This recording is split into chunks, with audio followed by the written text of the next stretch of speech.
In an age where the truth is more elusive than ever, the once unshakable foundations of our society have begun to crack. We used to look to our institutions for guidance, for a steady hand in a chaotic world. But what happens when the very sources we relied on for clarity become the purveyors of confusion? This is not a hypothetical question. It is the stark reality facing the United Kingdom, where a deep and corrosive crisis of confidence is eroding the public's trust in a pillar of its democracy, the media.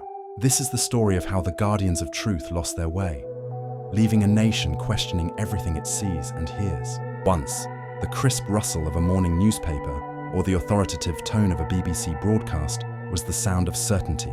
Families gathered around television sets, placing their faith in the news anchors who brought the world into their living rooms. These were the voices of record, the chroniclers of our times, and their word was taken as gospel. From the announcement of royal weddings to the reporting of national triumphs and tragedies, the media was a unifying force, a shared lens through which the country viewed itself. This era, now viewed through a soft focus lens of nostalgia, represents a high watermark of trust, a time when the bond between the press and the public felt unbreakable. The shift was gradual, almost imperceptible at first. It began not with outright lies, but with subtle distortions. A news report on a protest would feature a tight camera angle, focusing only on a minor scuffle to imply widespread violence. An interview with a political figure would be selectively edited, their words clipped and rearranged to create a narrative that suited a particular agenda. In darkened rooms, far from the public eye, shadowy figures curated this new reality, manipulating footage and crafting headlines designed to provoke rather than inform. The objective was no longer to present the truth, but to shape it, to nudge public opinion in a chosen direction. Then, the digital floodgates opened, and the trickle of manipulation became a torrent of outright deception. The online world became a battleground for attention, where truth was the first casualty. Deepfake videos emerged, showing politicians saying things they never uttered, their faces and voices perfectly mimicked by artificial intelligence. Breaking news banners flashed across social media feeds, proclaiming sensational but entirely fabricated events, spreading panic and outrage in seconds.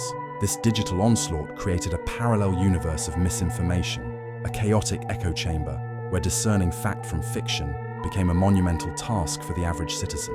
The public's patience finally snapped. A groundswell of anger and disillusionment spilled onto the streets, with people from all walks of life marching on the headquarters of major media outlets. Protest signs read, "Stop the lies" and "Who do you serve?"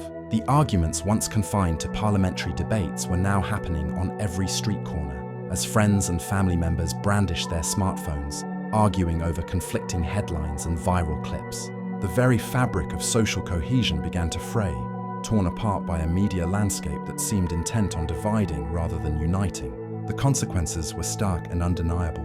Newsstands, once bustling hubs of daily life, became lonely outposts, their shelves lined with unsold papers. Viewership charts for traditional news channels plummeted, a graphic illustration of a mass exodus. In their place, a new ecosystem of information began to flourish. People turned away from the established names, flocking instead to independent online creators, podcasters, and citizen journalists who promised an unfiltered, authentic perspective. The old guard was dying, not with a bang, but with the quiet hum of abandoned printing presses and the silent flicker of unwatched screens. So, where does this leave us? We are a nation adrift in a sea of information, desperately seeking a lighthouse. The erosion of media trust has created a vacuum, and what rushes in to fill it may be far more dangerous than what it replaced. As we stand amid the fragments of a once trusted institution, reflected in the shattered screen of our collective television, we are forced to confront a deeply unsettling question.